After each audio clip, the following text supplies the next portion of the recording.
Vamos a dar inicio al módulo de fármacos con antiagregantes plaquetarios. Mi nombre es Julieta Torres y vamos a empezar con la clase. Bueno, los antiagregantes plaquetarios van a intervenir en la hemostasia. Para eso tenemos que recordar el concepto de hemostasia y cómo está compuesta. La hemostasia es un mecanismo fisiológico que actúan moléculas y células que está dirigido para evitar las hemorragias, los sangrados debido a las roturas de algún vaso sanguíneo, ¿sí?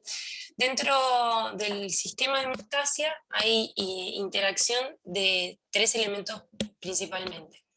El endotelio, que es la membrana biológica que actúa como barrera estructural entre la sangre y los tejidos, sintetizan, secretan, modifican y regulan componentes del tejido conjuntivo, tanto vasodilatadores como vasoconstrictores, anticoagulantes, procoagulantes, y van a intervenir tanto para prevenir hemorragias como para impedir el desarrollo de trombos no deseados. Las plaquetas tienen múltiples funciones biológicas y tienen la capacidad de iniciar la reparación de las lesiones vasculares dañadas e iniciar y participar en la coagulación. Son células sin núcleo, tienen cargas negativas, se originan en la fragmentación de citoplasma de megacariocitos, tienen una vida media de 7 a 10 días y su valor normal en plasma es 150.000 a 350.000 milímetros cúbicos. Y los factores de coagulación, que son sintetizados principalmente en el hígado, que tenemos el factor 1 fibrinógeno, cuando se activa pasa fibrina, el 2 protrombina, cuando se activa pasa trombina, 3 tromboplastina, cuando se activa factor tisular, 4 y 5 son cofactores, 7, 9 y 10 son factores K-dependientes, 8 factor de von Willebrand y 13 es un estabilizador de la fibrina. Bien, acá es un cuadrito que hice más o menos para organizarnos de cómo está constituida la hemostasia. La hemostasia tiene, por un lado, la coagulación, que es la formación del trombo, y la fibrinolisis, que es luego la reparación tisular, la degradación de ese trombo, ¿sí? La coagulación va a estar constituida por la hemostasia primaria y la hemostasia secundaria. La hemostasia primaria es la que vamos a hacer mayor hincapié porque es donde actúan los antiagregantes, que se constituye por la formación del trombo blanco, ¿sí? Un trombo débil, inestable, que está formado por plaquetas.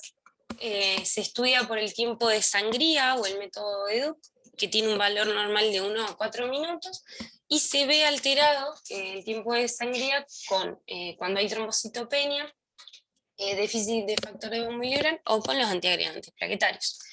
Y luego la hemostasia secundaria, que es la formación de un trombo más fuerte, un trombo de fibrina, ¿sí? El trombo amarillo, que está constituido por dos vías que constituyen una vía común, ¿sí?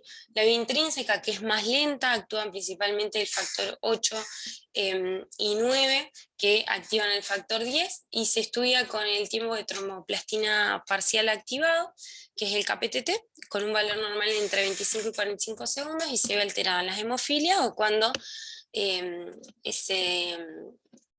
hay efecto de parina, ¿sí? Y la vía extrínseca, que es más rápida, de 15 segundos, actúa principalmente el factor 7 y 3, que activan también a la vía común, que es el factor 10.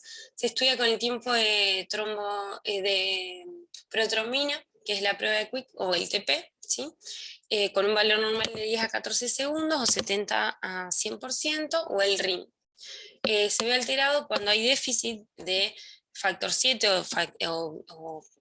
que es un factor K-dependiente, o sea que puede estar asociado a hepatopatías y demás porque se da la síntesis en el hígado, déficit de factores de la vía común y anticoagulantes dicumarínicos.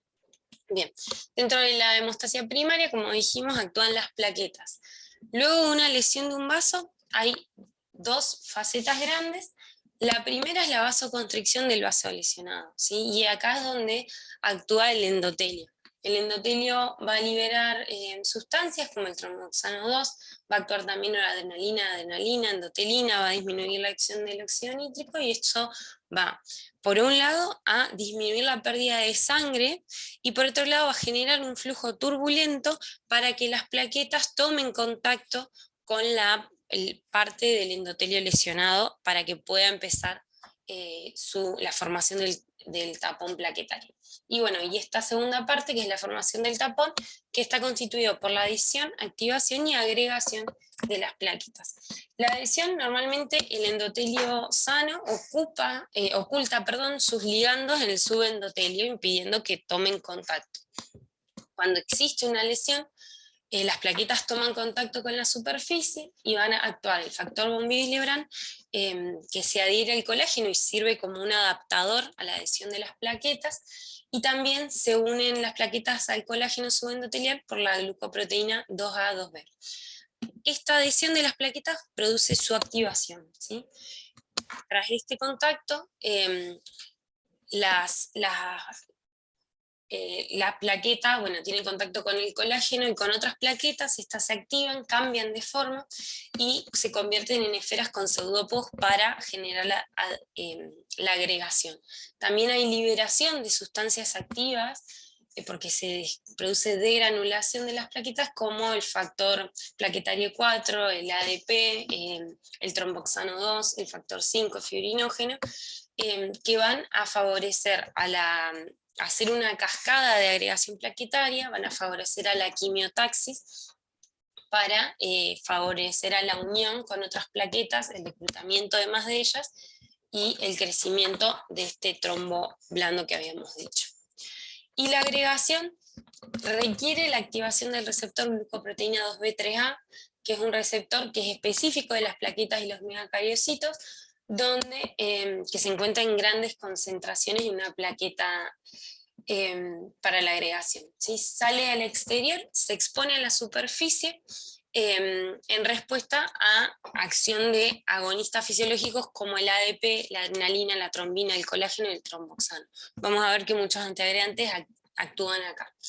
Tiene la capacidad de fijar diferentes glucoproteínas, y principalmente el fibrinógeno es el que establece los puentes de agregación entre las plaquetas. La exposición de este receptor se convierte en la vía final común de la agregación plaquetaria. En esta imagen podemos ver distintos pasos: el endotelio sano, el endotelio expuesto con una lesión, los factores que se exponen, ¿sí?, donde empieza la adhesión, la activación con la degranulación de las plaquetas, que favorece la quimiotaxis de más de ellas y el reclutamiento de más plaquetas, y la adhesión, la generación del tapón hemostático. Bien, ahora vamos a hablar de los antiagregantes plaquetarios en sí. Tenemos distintos tipos. Tenemos aquellos que son los inhibidores enzimáticos, como los inhibidores de la ciclooxigenasa, como el ácido acetilsalicílico o aspirina, ¿sí?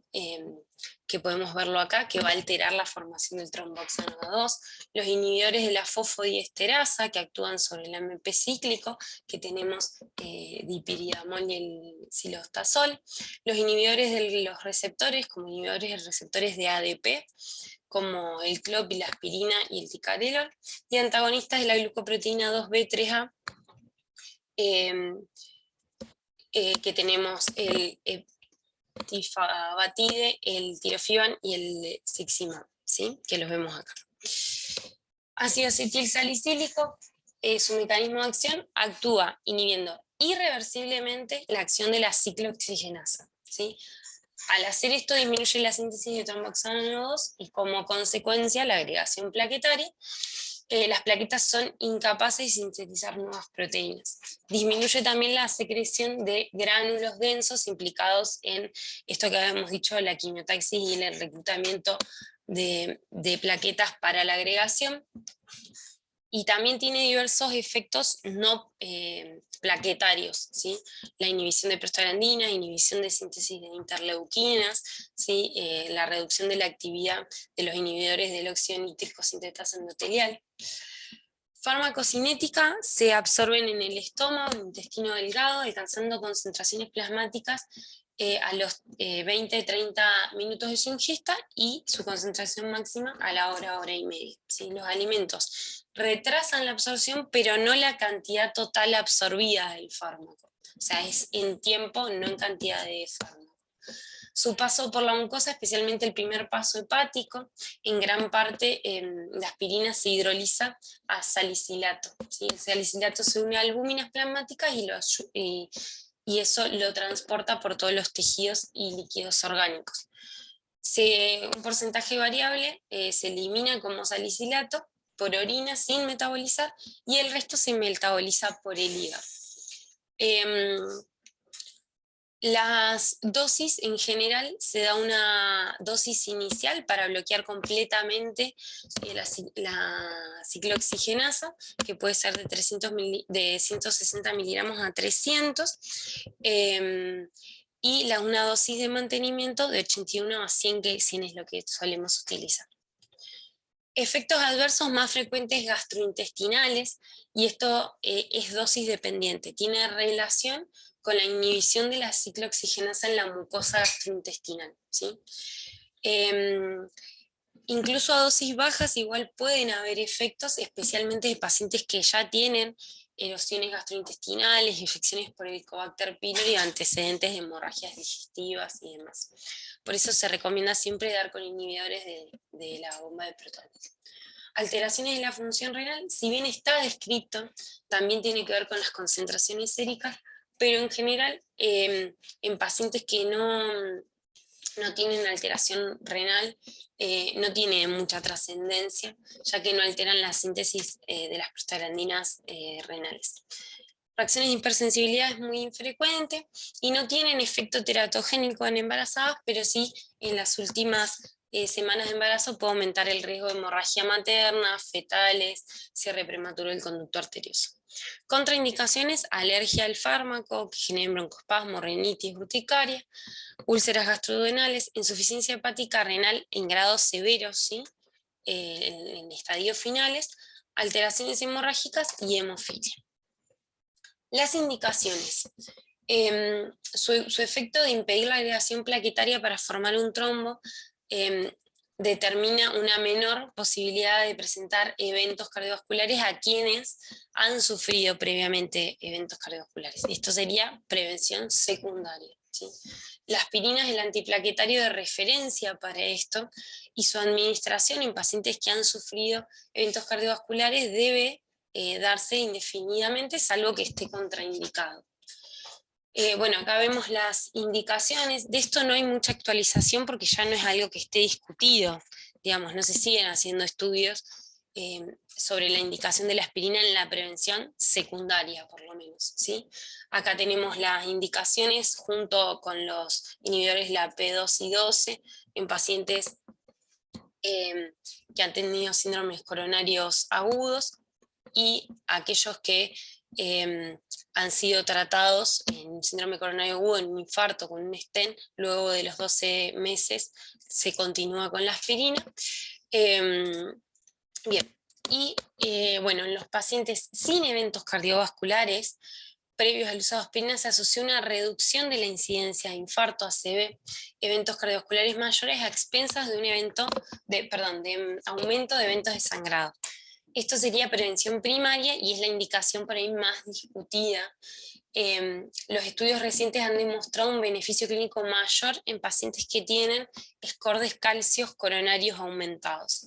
Según una revisión de la SAC de 2020, las recomendaciones de la prevención primaria de eventos cardiovasculares, es decir, infarto, ACV, enfermedad vascular periférica, serían en pacientes de ambos sexos, mayores de 40 años, menores de 70, de alto o muy alto riesgo cardiovascular por Framingham u otros scores, personas con diabetes tipo 2 de más de 10 años de diagnóstico, tengan o no tengan riesgos adicionales, personas con diabetes tipo 1 de más de 20 años de diagnóstico también se asocian a factores de riesgo asociados, y pacientes con síndrome metabólico con riesgo cardiovascular calculado mayor al 10% a los 10 años. No estaría indicado en menores de 40 años o mayores de 70 que no tengan enfermedad cardiovascular establecida, aquellos pacientes que tienen alto riesgo hemorrágico o los que tienen bajo riesgo cardiovascular no tendrían indicación de prevención primaria con aspirina. Ahora vamos a hablar de los inhibidores de la fosfodiesterasa. Dijimos que tenemos el dipiridamol y el cilostazol.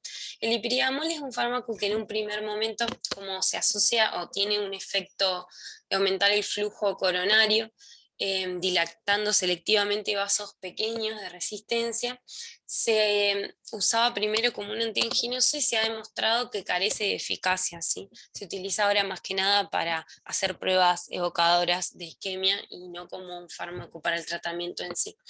Tienen un mecanismo de inhibidor de la agregación plaquetaria, que es el mismo, el mecanismo de acción es el mismo que genera vasodilatación, que tiene que ver con la elevación del AMP cíclico, inducida por este fármaco, y puede bloquear la liberación de ácido araquidónico de los fosfolípidos de membrana, y así disminuye la formación, la activación o la actividad del tromboxano 2, ¿sí?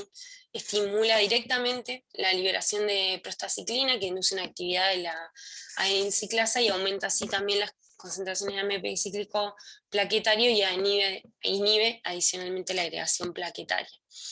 Tiene una absorción oral lenta con una biodisponibilidad baja. Las concentraciones máximas en el plasma del fármaco se obtienen entre la hora y 3 horas.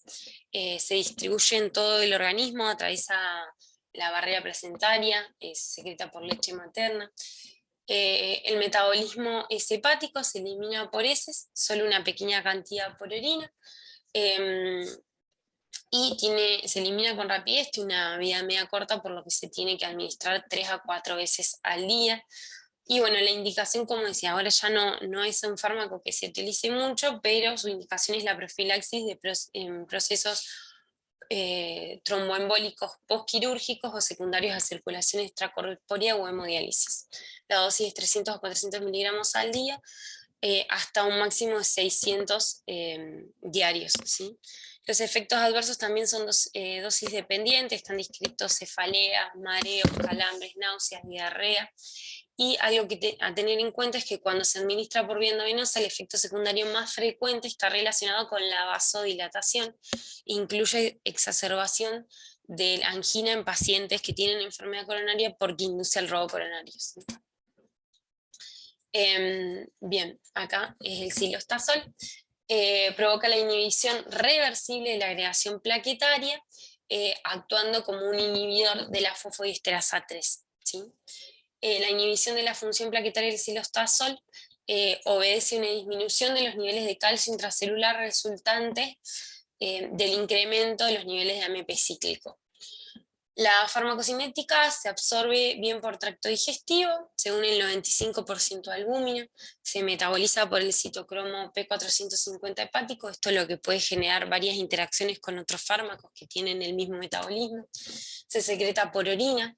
Las indicaciones principalmente es la claudicación intermitente en pacientes que tienen enfermedad vascular periférica y que el tratamiento de cambios de estilo de vida no ha sido suficientemente efectivo, ¿sí? La dosis de la administración es oral y se dan 100 miligramos cada 12 horas, ¿sí? Se puede hacer 30 minutos antes del desayuno o 2 horas después del desayuno y la cena.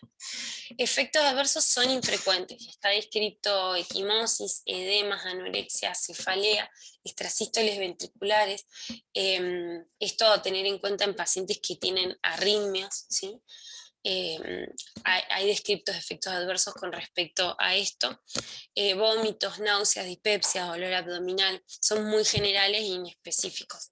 Las contraindicaciones: hipersensibilidad al fármaco, insuficiencia renal grave, insuficiencia hepática moderada grave, insuficiencia cardíaca, esto es importante tenerlo en cuenta, predisposición conociva o alto riesgo de hemorragias, y antecedentes de taquicardias ventriculares, FB y prolongación del QT.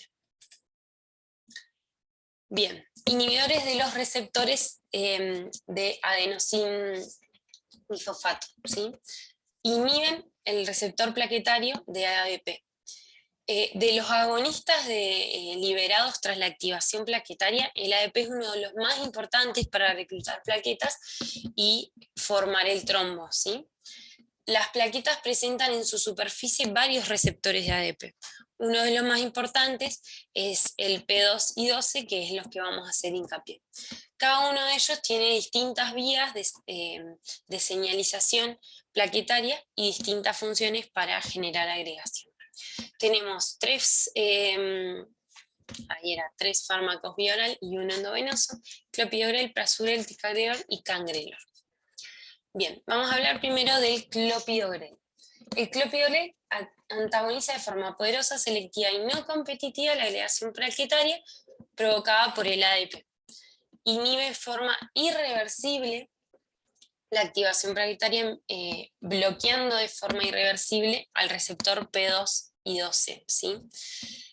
Tiene un comienzo de acción tardío. La inhibición plaquetaria plena tarda 4 a 7 días en alcanzarse con una dosis de 75 miligramos día, y el efecto perdura de 5 a 7 días una vez que se suspende el fármaco. Farmacocinética es una predroga. Esto implica que requiere transformación hepática de varias isoenzimas por el citocromo P450. Esto produce una variación individual en los pacientes que hace que reduzca su función.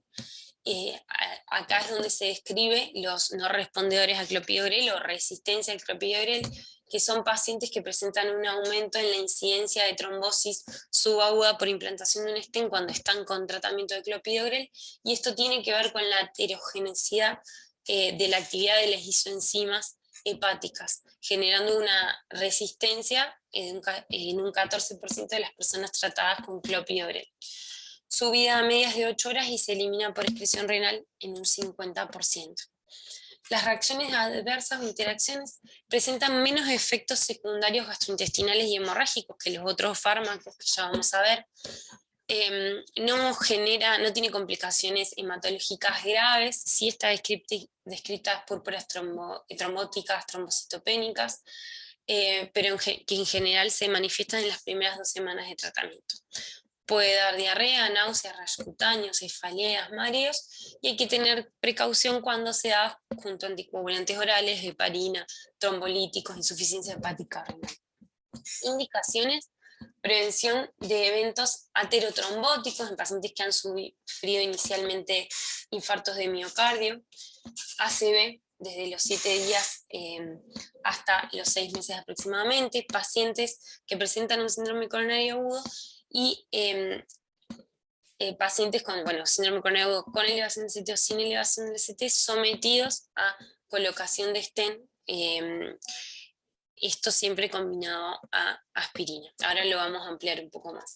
La administración es vía oral y se da dosis única diaria con o sin alimentos. Las dosis en aquellos pacientes que se hace un tratamiento invasivo, es decir, que se le coloca stent, tiene una dosis de carga de 600 miligramos día, y luego se sigue con un mantenimiento de 75 miligramos día. Y aquellos que no reciben un tratamiento invasivo, es decir, se hace un tratamiento médico, 300 miligramos día de carga y seguir con 75 de mantenimiento.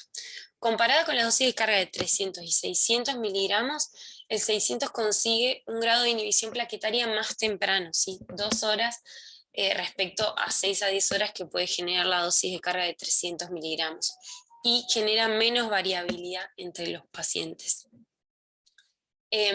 Su combinación con la aspirina fue evidenciada en el estudio CUR, donde aquellos que tenían aspirina y clopidogrel en el tratamiento reducía la incidencia de eventos combinados de muerte cardiovascular, infarto, ACV en un 20%, ¿sí? 9,3% versus 11,4%, comparado con aquellos pacientes que tenían solo aspirina y placebo. Vamos a continuar con el prasugrel. El prasugrel bloquea de forma irreversible también la P2 y 12, pero de forma más rápida y eficaz y con menos variabilidad individual que el clopidogrel.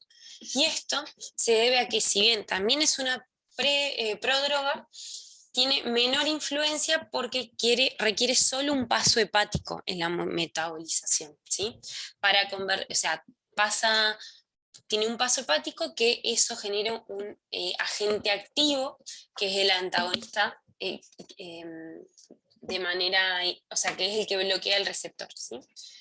En comparación con la dosis estándar del clopidogrel, produce una inhibición plaquetaria más rápida, más pronunciada con dosis inferiores y menor variabilidad en la respuesta. Por eso su uso es ventajoso en situaciones que requieren rápida inhibición plaquetaria.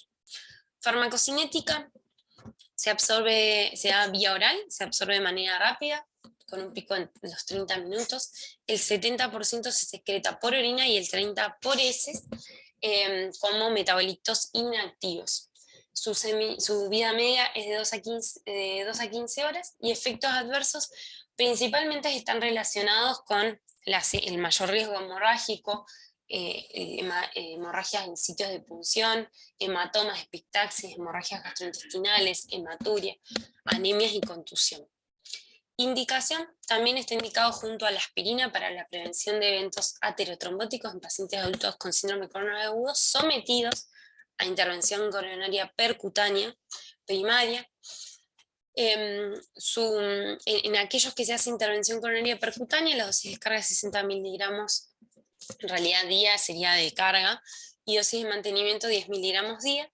En caso de pacientes de menos de 60 kilos o más de 70 años, se puede considerar dar 5 miligramos día. Está contraindicado en general en pacientes mayores de 75 años o que pesen menos de 60 kilos, salvo en casos particulares que se evalúe el riesgo hemorrágico versus el riesgo aterotrombótico y se considere dar una dosis baja. Antecedentes de ACV o AIT previo, sangrado patológico, hipersensibilidad de fármacos o insuficiencia hepática grave con un Child-Pugh de clase C. Y tener precauciones en aquellos que no se conoce la anatomía coronaria, principalmente porque los pacientes sí tienen que ser intervenidos a cirugía o tienen alguna complicación en el procedimiento o tienen alguna otra patología que no era lo que pensábamos, tiene mayor riesgo a sangrado, a complicaciones y tarda más en volver la función plaquetaria a su normalidad. También tener precaución en aquellos pacientes que han tenido traumas recientes, cirugías, úlceras activas o predisposición a hemorragias. Pacientes con insuficiencia hepática moderada e insuficiencia renal, hay experiencia limitada en estos pacientes, ¿sí? Importante suspender el tratamiento 7 días antes de una cirugía programada, y su eficacia está demostrado que está disminuida cuando se da con morfina o con otros opioides. El estudio Triton-TIMI 38 comparó el prasugrel contra el clopidogrel durante 15 meses, estudió 13.608 pacientes, los cuales 74 tenían un síndrome coronario agudo sin elevación del ST con riesgo moderado alto y eran derivados de angioplastía. No incluyó pacientes con tratamiento conservador, esto es importante, solo aquellos que estaban tratados con angioplastía. El resultado fue una reducción del evento combinado de muerte, infarto no mortal y ACV en el grupo prasugrel, sin diferencia con una mortalidad global. Sí hubo diferencia en la trombosis intrastent, se demostró una disminución en el grupo de prasugrel. Y también, bueno, con esto demuestra que el prasugrel tiene un beneficio en la prevención de eventos trombóticos. También estos estudios demostraron que el prasugrel aumenta el riesgo de hemorragias mortales con respecto al clopidogrel. Bien, ticagrelor es el primer inhibidor oral reversible que actúa directamente sobre el receptor P2Y12. Este sería reversible, dijimos los anteriores eran irreversibles. Tiene un inicio rápido de acción de menos de 2 horas. No es un profármaco, por lo tanto no requiere metabolización hepática. Esto genera que su acción sea mucho más rápida y tenga menos variabilidad entre los pacientes. Tiene un efecto más rápido, más potente que el clopidogrel. Su farmacocinética, bueno, como dijimos, se absorbe rápidamente, alcanza concentraciones plasmáticas máximas en 1 hora y media de su administración y también tiene, por lo tanto, desaparición rápida. La vida media es de 12 horas, tiene un efecto más rápido también sus dosis de carga. En 30 minutos se llega con una dosis de carga de 180 miligramos de ticagrelor al mismo efecto que en 8 horas con una dosis de carga de 600 de clopidogrel. Su excreción es mayoritariamente por bilis y heces. Efectos adversos tienen que ver también con las hemorragias. También pueden generar hiperuricemia, gota, artritis gotosa, aumento de la creatinina sérica, mareo, vértigo, dolor de cabeza, hipotensión, diarrea, náuseas, estreñimiento y eczemas y pruritos. Las indicaciones está indicado junto con la aspirina para la prevención de acontecimientos aterotrombóticos en pacientes con síndromes coronarios agudos, antecedentes de infarto y alto riesgo de desarrollar estos acontecimientos, o aquellos que han sido sometidos a angioplastia coronaria. La dosis de carga es de 180 miligramos y la dosis de mantenimiento 90 cada 12 horas, justamente porque la vida media es menor. Está contraindicado en los pacientes que tienen hipersensibilidad a estos fármacos, hemorragias patológicas, historias de hemorragias intracraneales, insuficiencia hepática moderada o grave, o administración concomitante de fármacos que son inhibidores potentes de los citocromos, ¿sí? Porque van a competir con estos, y pueden generar, o sea, su coadministración puede llevar a que se exponga más cantidad de ticagrelor al organismo. Precauciones: no recomendado en pacientes que están en diálisis. No se recomienda en pacientes con nefropatía por ácido úrico porque aumenta el ácido úrico en sangre, y en pacientes con riesgo a bradicardias, pacientes que tienen disfunción de nodo sinusal, bloqueos o síncopes. Es el primer fármaco que demostró reducir la mortalidad global por reducir eventos isquémicos sin aumento de episodios de sangrado. El estudio Plato comparó el ticagrelor versus el clopidogrel, ¿sí? Excluyó en este estudio a pacientes que no se iban a reperfundir o recibían tratamientos trombolíticos. Estudió a 18.624 pacientes por 12 meses y el ticagrelor demostró una reducción absoluta de 1,9% y una reducción relativa del 16% del punto final primario compuesto por muerte cardiovascular e infarto ACV, a expensas de menor incidencia de infarto y muerte cardiovascular, y el análisis específico de infarto sin elevación del ST también redujo el punto final primario, pero no hubo diferencia en los pacientes que tenían angina inestable. La trombosis intrastent también fue menor con el ticagrelor, y la incidencia de hemorragia mayor fue similar en ambos fármacos. Este gráfico lo que podemos ver es lo que comparamos de los 3 fármacos que tienen que ver con su metabolismo hepático, la activación que requieren hepática, ¿sí?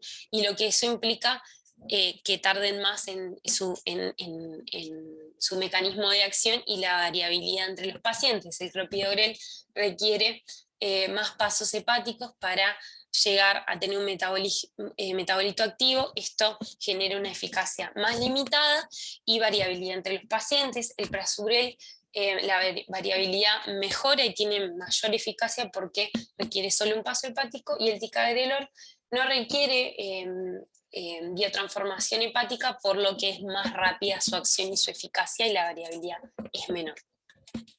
Bien, acá tenemos el cangrelor, que es un potente antagonista también reversible del receptor P2 y 12. Es un fármaco que no se da vía oral, se da vía endovenosa. La vida media es de menor a 10 minutos, alcanza alto grado de inhibición plaquetaria, más del 90% en pocos minutos de su administración. Su mecanismo de acción es reversible y desaparece rápidamente, por eso en 1 o 2 horas de suspenderlo se recupera la acción plaquetaria. Indicación: es importante en aquellos pacientes que requieren tratamiento antiplaquetario por alto riesgo y es difícil de administrar vía oral, ¿sí? Aquellos que están intubados, que tienen vómitos, emesis intratables y requieran rápida inhibición plaquetaria. La dosis de carga es 30 microgramos kilo endovenoso en una infusión 1 minuto antes de la angioplastía. Cuando estamos en hemodinamia y vemos que el paciente se lo va a tratar, se inicia el cangrelor, y una dosis de mantenimiento de 4 microgramos kilo minuto de infusión, y continuar o lo que dure la angioplastía o al menos 2 horas, ¿sí? Lo que dure más.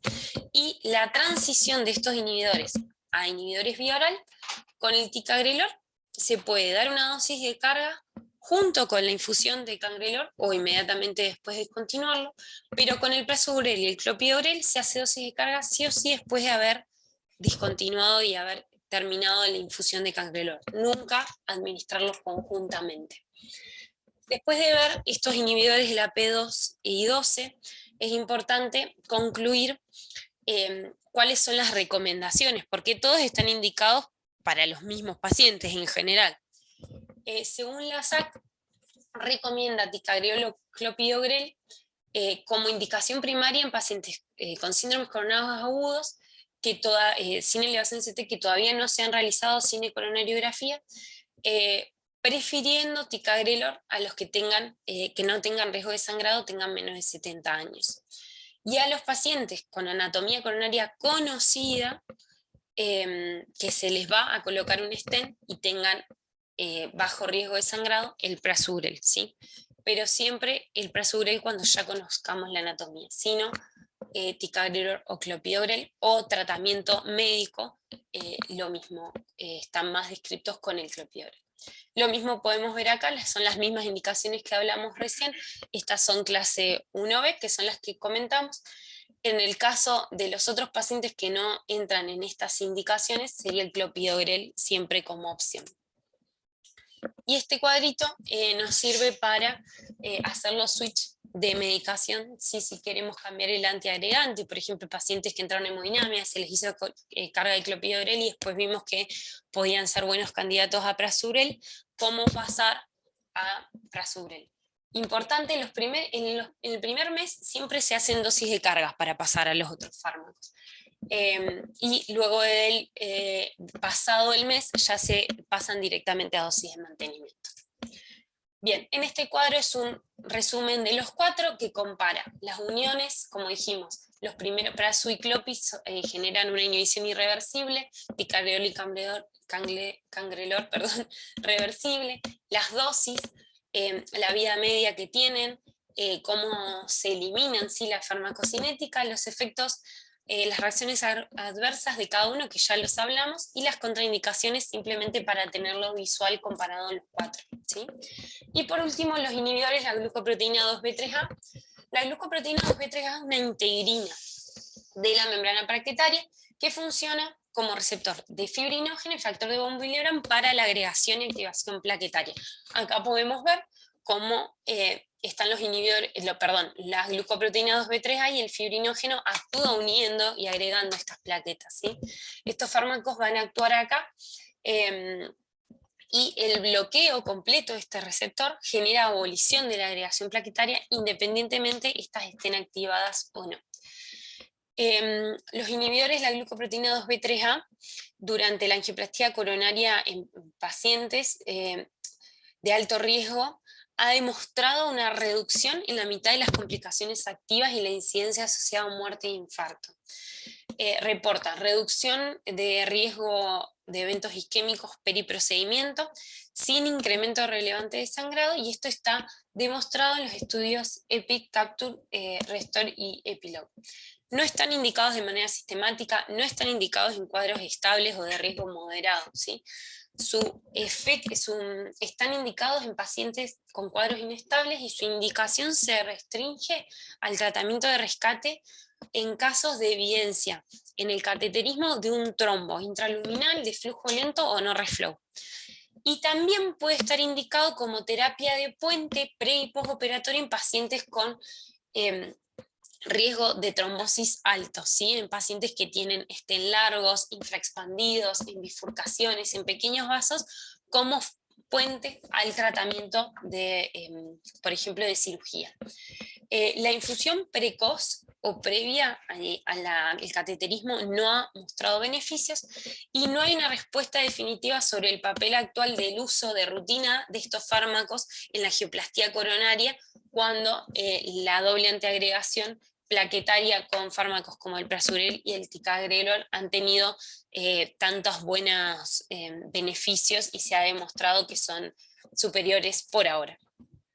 Las indicaciones, como dijimos, en pacientes que se le va a colocar un stent, que se vea en la angiografía un trombo visible o tengan no reflow, o como puente para tratamientos quirúrgicos o derivaciones, ¿sí? Pacientes que tienen alto riesgo y hay que derivarlos a un centro de mayor complejidad. No está indicado en aquellos pacientes que no se va a hacer una estrategia invasiva. Contraindicaciones: hipersensibilidad al fármaco, trombocitopenia menos a 90.000, antecedentes de ACV en los últimos 30 días, ACV isquémico, ¿no? O ACV hemorrágico, enfermedades intracraneales conocidas, neoplasias, aneurismas, malformaciones, hemorragia activa dentro de los últimos 30 días, hipertensión arterial maligna, presión arterial sistólica más de 200 o diastólica más de 110, traumatismos importantes recientes, cirugía mayor las últimas 6 semanas, alteraciones de la función plaquetaria, o RIN mayor a 2, insuficiencia hepática grave, y insuficiencia renal grave con un clearance menor al 30 mililitros minuto, o que estén en diálisis. Efectos adversos: también los relacionados con las hemorragias, las hematomas, epistaxis, hematuria, cefalea, fiebre, náuseas, equimosis, sangre oculta en materia fecal, plaquetopenia y disminución de hemoglobina hematocrita. Hay dos tipos de inhibidores de glucoproteína 2B3A: los que bloquean de manera permanente el receptor, como el abciximab, y los inhibidores de manera competitiva y reversible, el eptifibatida y el tirofiban. No hay evidencia que ninguno de estos sea mejor que el otro, ¿sí? El abciximab, que el nombre comercial es Reopro,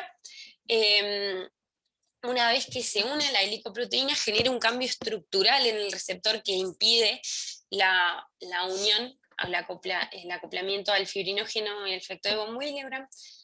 Se da una dosis primero en bolo de carga de 0,25 miligramos kilo inmediatamente de una infusión continua de 0,125 microgramos kilo minuto hasta un máximo de 10 microgramos minuto. Tiene rápida inhibición plaquetaria, 10 minutos luego del bolo se obtiene una disminución de la agregación plaquetaria del 80%. Una vida media de 30 minutos. Una vez suspendida la infusión continua, la función plaquetaria comienza a recuperarse de manera progresiva, siendo el 75% a las 12 horas y el 90% a las 24. No requiere ajuste renal y es reversible con transfusión de plaquetas. El epifibatida, que el nombre comercial es Integrilin, bloquea de forma reversible a la glicoproteína 2B3A. Su acción bloquea la secuencia de unión sin hacer un cambio de conformación, ¿sí?